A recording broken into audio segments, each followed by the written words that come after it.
Hermanos, buenos días. Vamos a orar. Oración de súplica.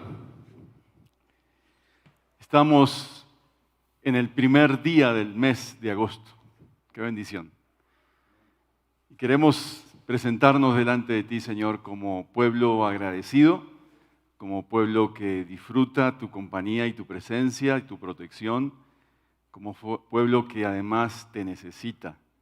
Este es un tiempo de mucha necesidad para todos nosotros, para especialmente nuestros familiares. Señor, nosotros queremos venir delante de ti y presentarte este mes de agosto con todos los desafíos que acarrea un mes. Queremos que en este mes aprendamos a caminar contigo y a adorarte y andar en la plenitud de tu espíritu. Enséñanos en este mes a caminar al lado tuyo, pero también a caminar con otros en medio de esta prueba de salud, de desafíos de salud. Queremos pedir tu bendición, Señor, para cada actividad de este mes. Que nos bendigas, que extienda tu favor, Señor, sobre las economías domésticas, sobre las economías de las empresas, sobre las economías individuales, sobre las decisiones financieras, de compras, de ventas. Que tú nos bendigas, Señor, que nos bendigas en el trabajo de nuestras manos, que bendigas nuestros pies, que bendigas nuestros cuerpos, Señor, en adoración a ti. Protégenos y permite que este mes, Señor, disfrutemos la compañía segura, la compañía de tu Espíritu Santo en todo lo que vamos a hacer. Bendice a quienes están en estos momentos, familiares nuestros en los hospitales. Señor, te rogamos una salud abundante para Carlos Londoño, Señor, delante de ti te lo ponemos. Pedimos, Señor, por otras personas que están en momentos difíciles, amigos nuestros, familiares, los ponemos delante de ti. Te agradecemos por quienes han superado pruebas de cirugías y demás.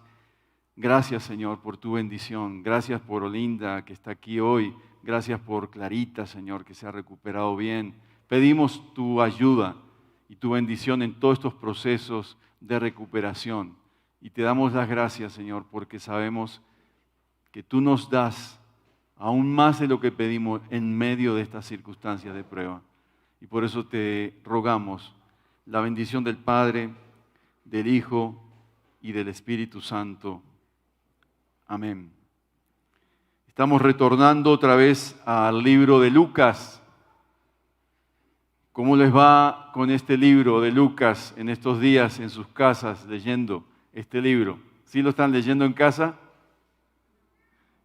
Yo tengo la convicción y la certeza de que cuando uno estudia un libro y viene con ese libro, con el capítulo que se va a predicar a una celebración como esta, capta aún más. Entonces les animo a estar leyendo estos capítulos en estos días.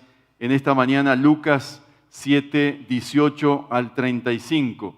Lucas 7, 18 al 35. También te concentras más cuando lees el capítulo y me acompañas en la lectura. Dice así la palabra de nuestro Señor Jesucristo.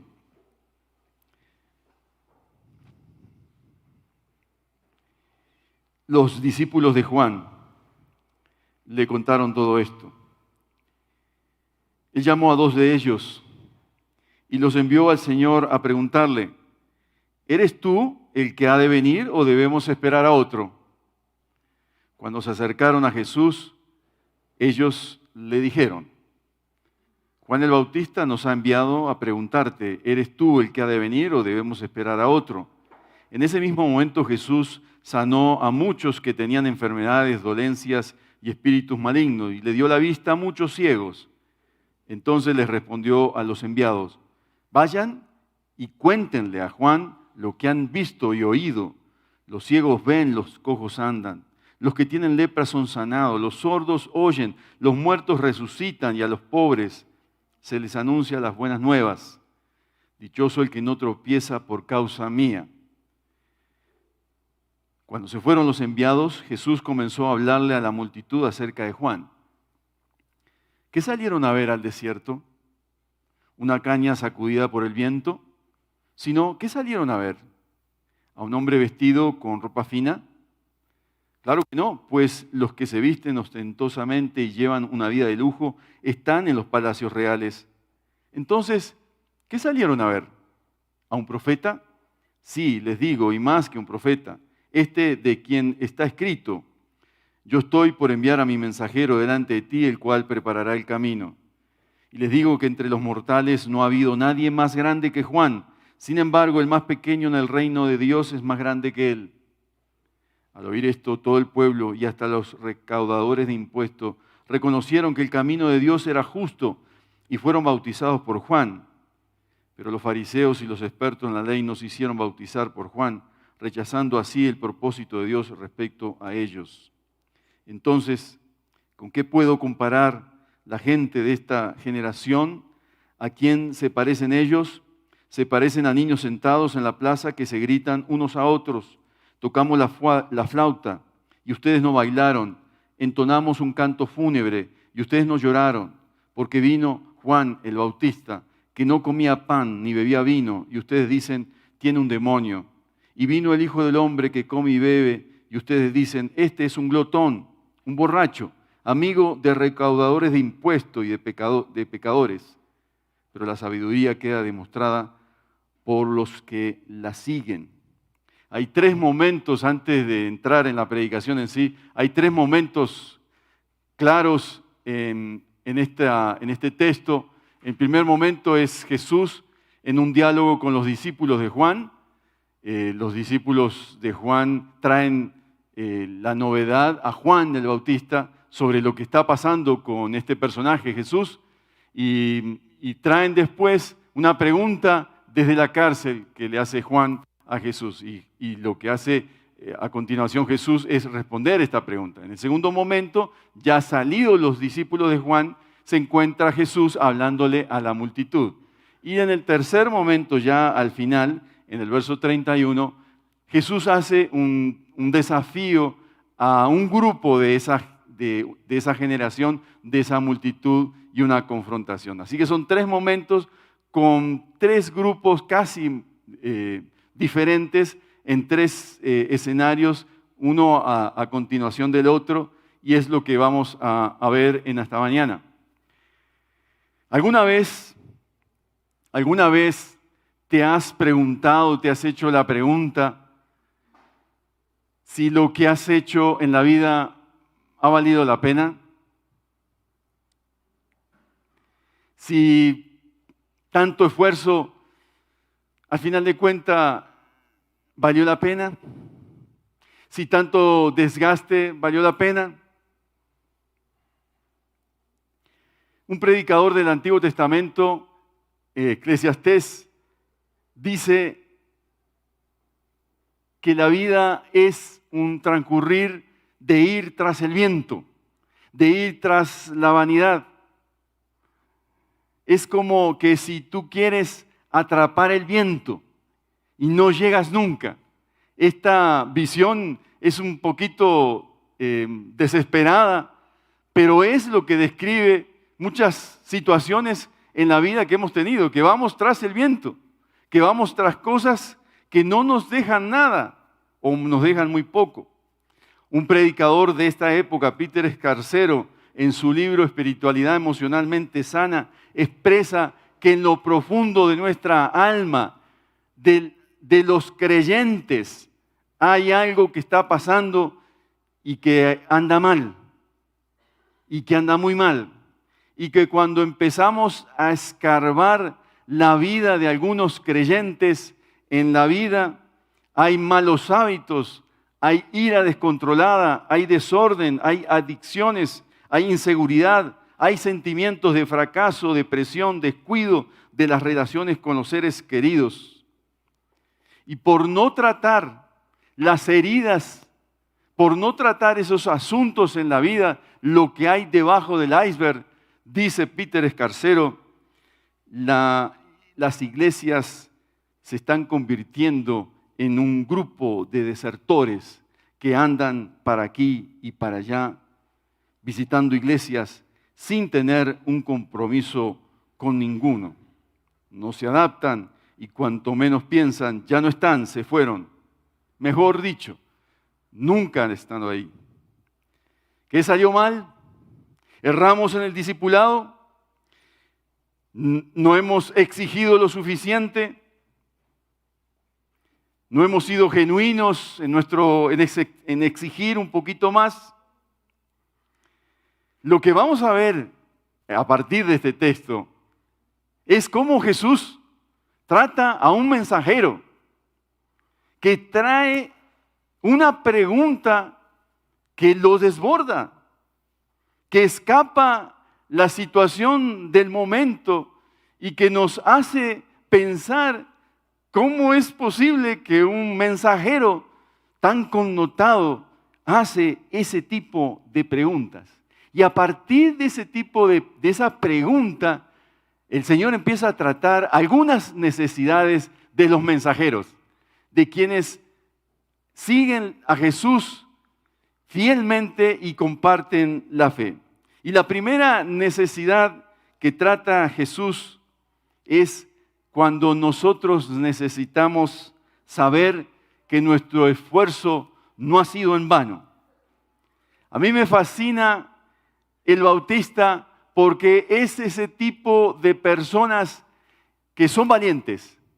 Y son valientes para hacer preguntas que de por sí lo puede hacer quedar en ridículo. Y la valiente pregunta que hace, ¿eres tú el que ha de venir o debemos esperar a otro? Este personaje está en la cárcel por denunciar el pecado de Herodes y por una salvajada de este Herodes que lo encierra ante el descubrimiento que delata el Juan el Bautista. ¿Eres tú el que ha de venir? Y lo dice dos veces. Primero son los discípulos que tratan ese tema, esa pregunta. Después ya con la pregunta a Jesús mismo. Él no esconde su duda. Seguramente que él esperaba un encuentro cara a cara con Jesús y tener esa conversación para aclarar esta duda que quizás también responde a la duda de la interna de los discípulos de Juan. Detrás de esa duda existencial donde el personaje principal en Lucas, hasta ese momento, es que es Juan el Bautista, donde él se siente perplejo, se esconde algo un poquito más profundo en realidad. La pregunta que todos nos hacemos en algunos momentos de desierto en nuestras vidas o en algunas circunstancias que no podemos controlar, al final de cuentas, lo que he hecho valió la pena. Si nos ponemos en el lugar de Juan el Bautista, seguramente también decimos, ¿valió la pena estar en esta cárcel? ¿Valió la pena este conflicto? Es un momento de profunda vulnerabilidad, donde nos muestra el lado más humano de su personalidad y no teme hacer esa pregunta delante de todo el mundo. Y es lo que me fascina de este personaje.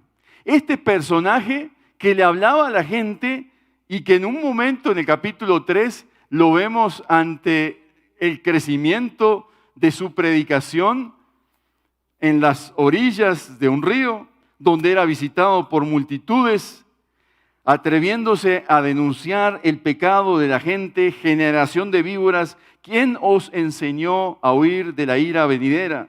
La gente iba tras él con esta pregunta, además, ¿qué haremos? Es decir, estamos ante un personaje cuyo éxito en el ministerio fue increíble. Preparó el camino del Mesías y ahora se está preguntando si ese esfuerzo valió la pena. Si el Mesías que toda la gente está anunciando es el que estábamos esperando y por el cual Él trazó un camino de mucho sufrimiento y de convicciones y por el cual está en la cárcel. Él quiere saber. Juan, que seguramente en la cárcel empezó a alimentar esa inquietud. ¿Es Jesús realmente el que ha de venir? En varias partes del Nuevo Testamento, el que había de venir se usa en referencias al Mesías. Y los discípulos de Juan le acaban de decir, le han llevado información acerca de las nuevas cosas que está haciendo este personaje. Nuevas cosas que son increíbles. En el capítulo 6, en el capítulo 7, mejor dicho, en los versos 11 al 17 está la referencia a la resurrección del hijo de una viuda, y así sucesivamente. A Juan el Bautista le ha llegado esas cosas, y les ha llegado todos los hechos en relación a este personaje, quien acaba, como les digo, de resucitar a la hija de la viuda de Naín, de sanar al siervo del centurión. Pero Juan está inquieto. Todavía hay algo que no lo convence. Y llama a 2 de sus discípulos con esa pregunta: ¿eres tú el que ha de venir o esperamos a otros?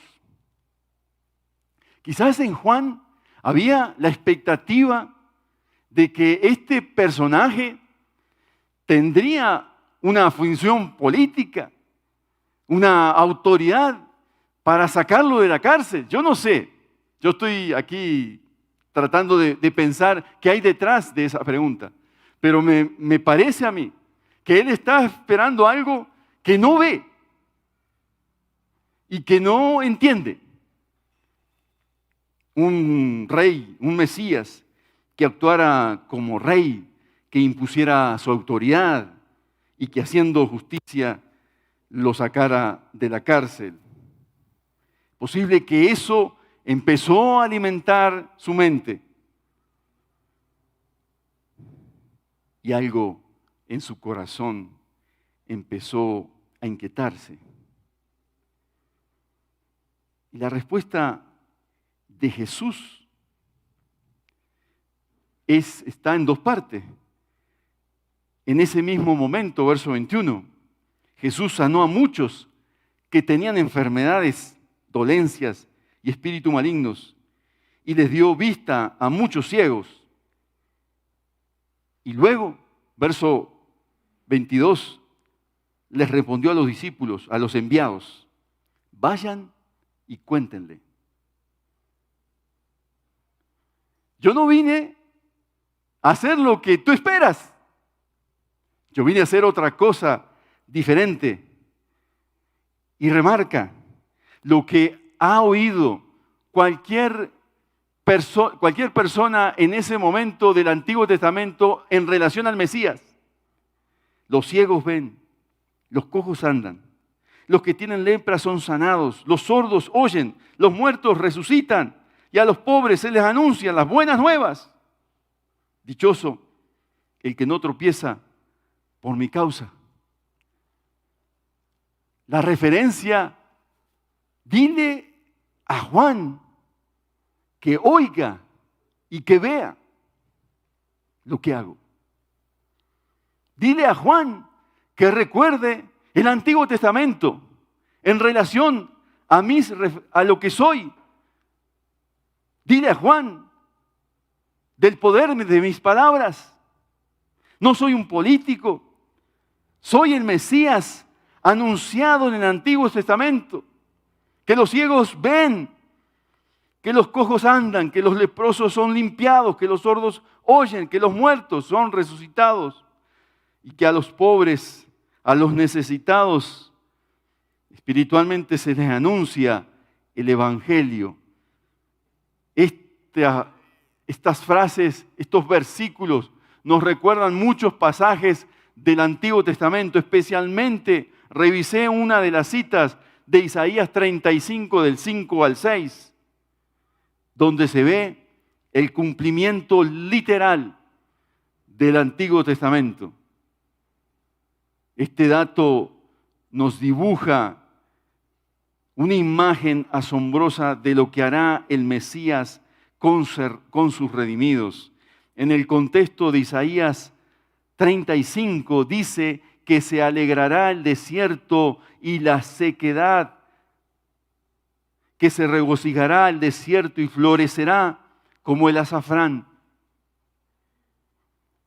Yo me imagino, hermanos, que cuando Juan el Bautista escuchó estas palabras de Jesús, enseguida su mente conectó con estos pasajes del Antiguo Testamento. Y algo en su corazón debió transformarlo y debió hacerlo pensar que en el desierto habrá florecimiento y habrá esperanza. Que en el desierto que no hay nada, habrá mucho.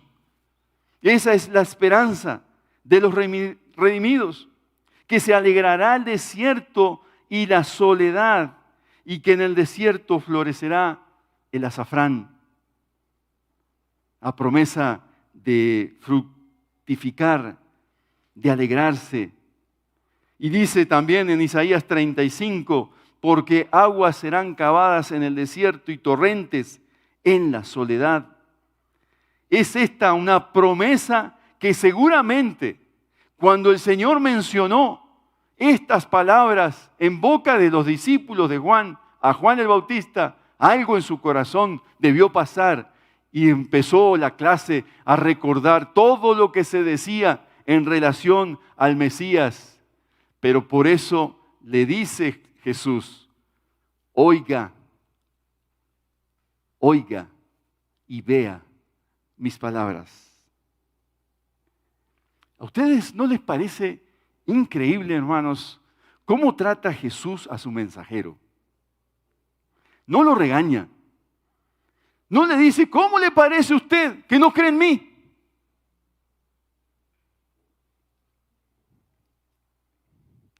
Le da una clase magistral de tipo virtual, porque son los discípulos de Juan lo que harán saber las palabras. Yo me imagino, hermanos, estos discípulos llegando a la cárcel de Juan, trayendo la luz de la esperanza de lo que han visto y de lo que han escuchado de este Mesías, y diciéndole a Juan, alimentando la fe de Juan en ese momento de quebranto. ¿Por qué nos cuesta aceptar muchas veces la debilidad de un líder o el quebranto espiritual o emocional de un mensajero? Aquí no es un problema de incredulidad, es un asunto de las certezas de la vida que uno necesita. Por eso el regreso a oír y a ver las palabras del Mesías, de Jesús. En segundo lugar, el mensajero necesita ser validado y defendido. A partir del verso 24 y hasta el 30, Jesús defiende a Juan. Y lo defiende de las críticas de la gente, de lo que podrían estar pensando la gente. ¿Cómo es posible que aquel que dijo esas cosas ahora está diciendo estas? ¿Cómo le parece? Juan el Bautista, imagínate. Uno de los deportes favoritos de algunas personas en todas las iglesias, en todas las épocas, es la crítica. Parecería que uno, como líder cristiano, lleva aquí el redondel donde algunas personas están esperando tirar el dardo. Me ha tocado en muchas oportunidades estar en presencia de procesos largos de solución de conflictos entre hermanos en la fe. Muy queridos, pero enemistados. Y muchas veces me he preguntado, ¿qué hago aquí? Otras veces, yo mismo, por mis imprudencias, mi propio pecado, y por ser a veces boquisuelto, me he metido y enredado en conflictos. Por eso, una de las necesidades que tenemos los líderes, los creyentes en general, los siervos del Señor, es ser validados y ser afirmados. Y es lo que hace Jesús acá. Jesús empieza a elogiar a su pupilo, de quien abrió el camino en medio de una época donde venían 400 años de silencio. Juan el Bautista fue el que rompió el silencio.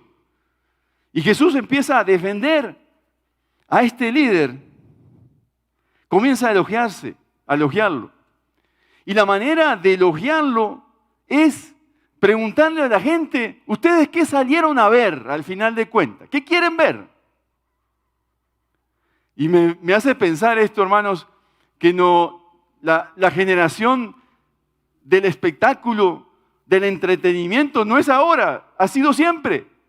La gente quiere salir a ver. ¿Y qué querían salir a ver? Que Jesús, ¿qué hiciera con su líder? Que lo criticara, que le dijera, mira cómo estás aquí. Sin embargo, Jesús no hace eso.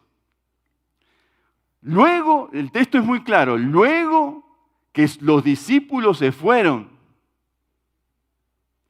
cuando no hay nadie que pueda informar a Juan, Jesús se dedica a hacer lo que muchas veces en las iglesias no hacemos. Cuando se va la persona, ¿qué es lo que hacemos? Empezar a hablar y empezar a criticar. En cambio, lo que hace Jesús acá es elogiar a Juan el Bautista. Detrás de él no sale una sola crítica de su colega. Sale solo alabanzas y un cuestionamiento a la gente. 3 veces les pregunta a la gente, ¿ustedes qué salieron a ver? ¿Ustedes qué quieren ver? Jesús está cuestionando el consumismo de la gente. Y consumismo que se da cuando nosotros criticamos lo que no hacemos. Consumismo que se da por personas que simplemente estando en el balcón lo critican todo. Juan Mackay fue un escocés que visitó estas tierras latinoamericanas en los primeros años del siglo pasado y la recorrió toda. Estuvo hasta en mi país, en Uruguay, hasta Estados Unidos. Fue por todas las tierras. Y una de las cosas que le impactó, él había estado en España, él era un amante de la cultura ibérica, del alma ibérica, y una de las cosas que me impactó en una de sus libros, él comenta que a él le impresionó los balcones coloniales, los balcones españoles en América, por toda América Latina. En esa época los balcones españoles estaban en toda América Latina. Y él trazó una teología a partir de mirar los balcones. Y él dice, hay una gente que le encanta estar en los balcones, salir a ver. Y hay otra gente que está en el camino. Y él dice, yo voy a trazar una teología del camino.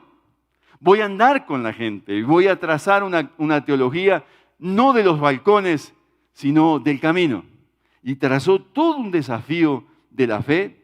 Podemos estar de acuerdo, ¿no?, con un teólogo, pero fue brillante como él, a partir de esa observación de la época, trazó el camino. Y aquí Jesús está haciendo lo mismo. Le dice a la gente, ustedes son la sociedad de la crítica.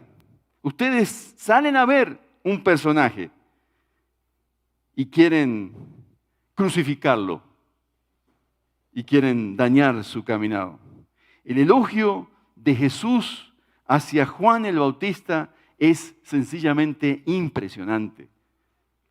El ministerio de Juan el Bautista fue muy parecido al de Elías. Se le compara con Elías en el Antiguo Testamento, el cual se enfrentó a los profetas de Baal. Fue valiente, determinado, constante. Se enfrentó a los religiosos de la época y por eso lo llama generación de víboras. A él no le importó las comodidades materiales y el lujo que los hombres generalmente queremos.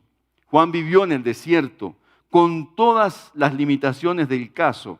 Sin embargo, nunca reclamó un lugar mejor o ambicionó comodidades. Fue el hombre escogido por Dios para realizar uno de los ministerios más estupendos jamás encomendados a un ser humano. Ser el precursor, el embajador del que viene. Y dice el texto que era más que profeta. Era más que profeta. Una persona que estaba por encima de los profetas de antaño. Esta es la visión que tiene Jesús de Juan el Bautista. Sin embargo, en el verso 28b dice, les digo que entre los mortales no ha habido nadie más grande que Juan. Sin embargo, el más pequeño en el reino de Dios es más grande que él. Con eso, el Señor Jesús nos da una visión radical del reino de Dios.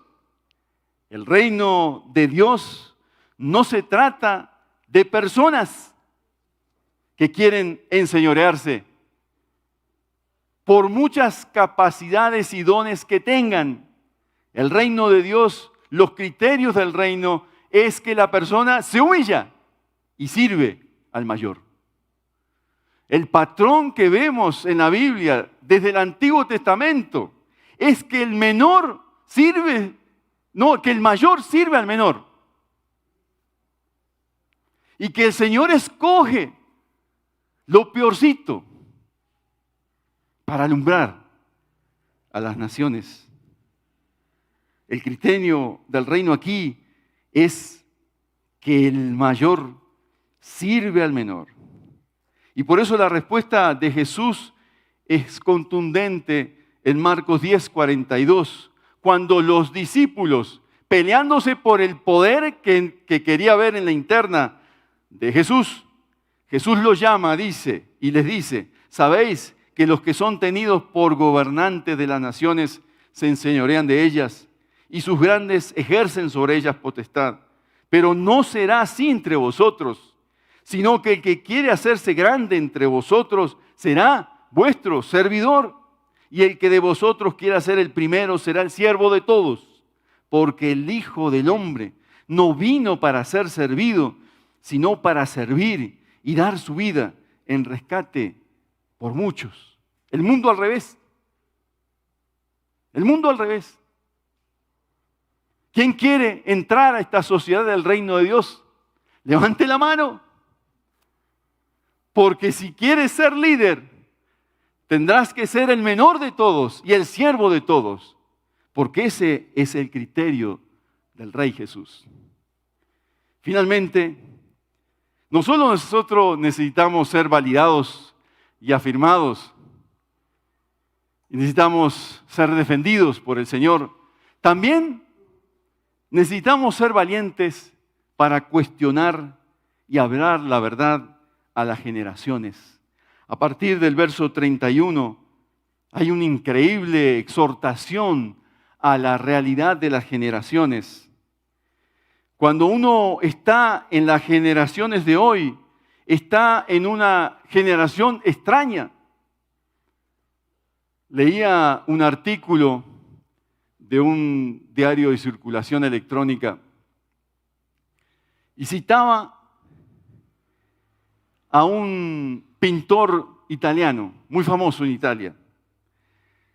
Y él presentó su obra. Y su obra de arte la llamó Yo Soy. Y en su obra de arte no había nada. Imagino que solo la firma del pintor famoso. Tú podrías creer que esa obra, donde no había nada, se vendió en 15.000 euros. Esa es nuestra generación. Ahora, esta generación, alimentada de la nada, alimentada del vacío, alimentada por lo poco, que se alegra por lo poco, ¿es muy diferente a la de Jesús? No lo es. Y Jesús, a partir del verso 30 y 31, Él dice, ¿con qué compararé esta generación? Esta generación es como niños, son como niños.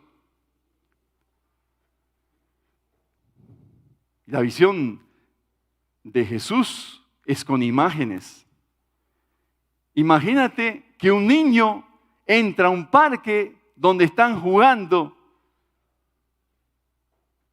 y ese niño quiere jugar con los que están en el parque.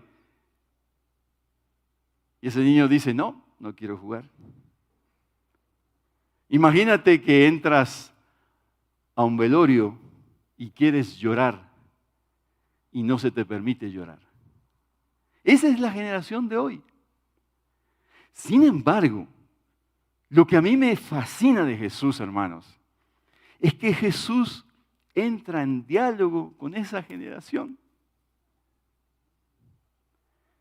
Y lo que hay es, al escuchar a Jesús, muchos de ellos se arrepienten y otros no se arrepienten. El texto dice que se bautizan con Juan. La idea es que se bautizan como Juan, no con Juan, sino con el bautismo de Juan. Y se arrepienten y piden perdón al Señor. Este es el desafío de Jesús a una generación indiferente. La del texto bíblico. Es la generación del ni fu ni fa.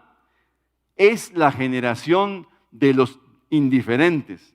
A veces preferimos de las generaciones actuales que tiren algo, no piedras, pero que digan algo.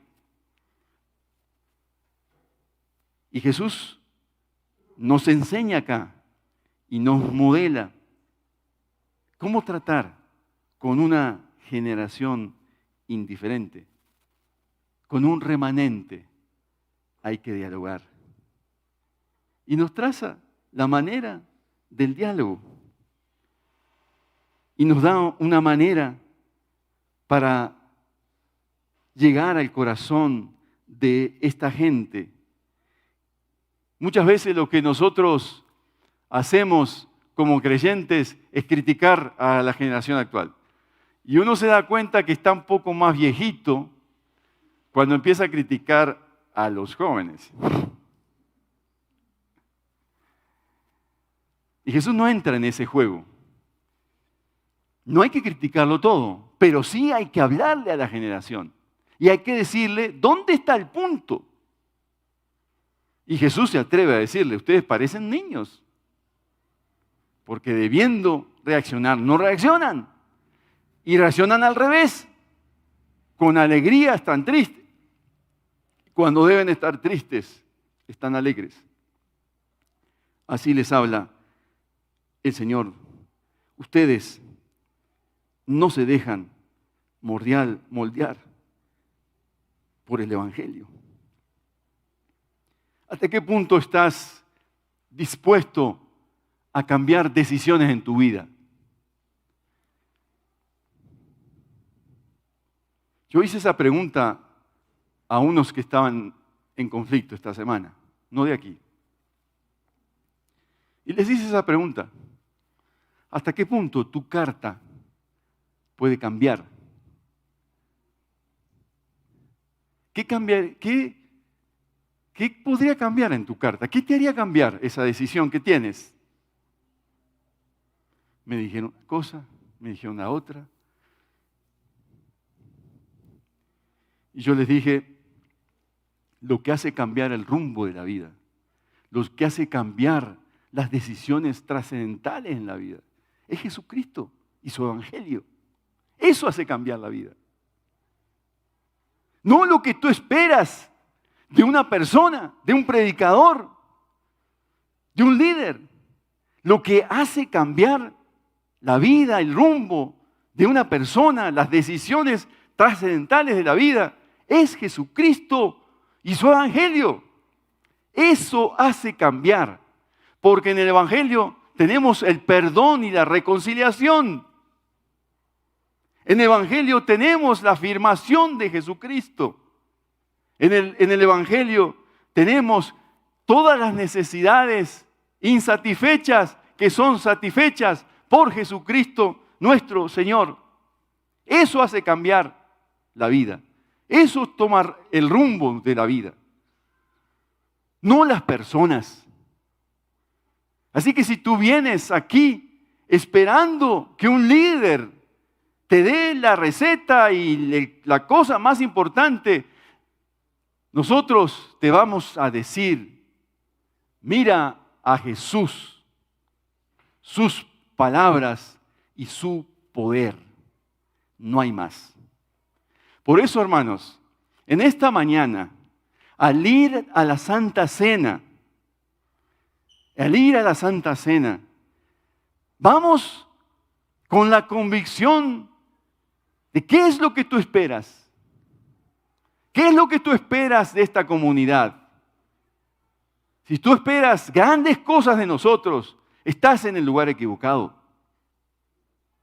Sí debes esperar grandes cosas del yo soy, de Jesús, quien alimenta tu fe.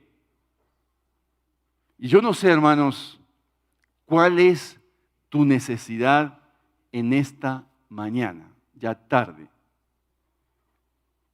Tu necesidad mayor. Quizás algunos de ustedes también se están haciendo la pregunta de Juan el Bautista. ¿Eres tú? ¿Será que estoy acertando con la persona que es? Quizás tú estás en un momento de la vida donde necesitas una afirmación, un poquito de cariño, de amor del Señor. O quizás tú en esta mañana estás con el desafío de hacer puentes con la generación que viene. Me fascina, hermanos, que cada uno de nosotros estemos pensando en este mes en ir a un grupo pequeño, así sean 2 o 3, y testificarles a nuestros compañeros de trabajo, a quienes nos rodean, de que en Jesucristo hay perdón y hay salvación y hay esperanza. Ese es el desafío de este mes. No encuentro otro mayor desafío. Sí vale la pena seguir a Jesucristo. Sí vale la pena.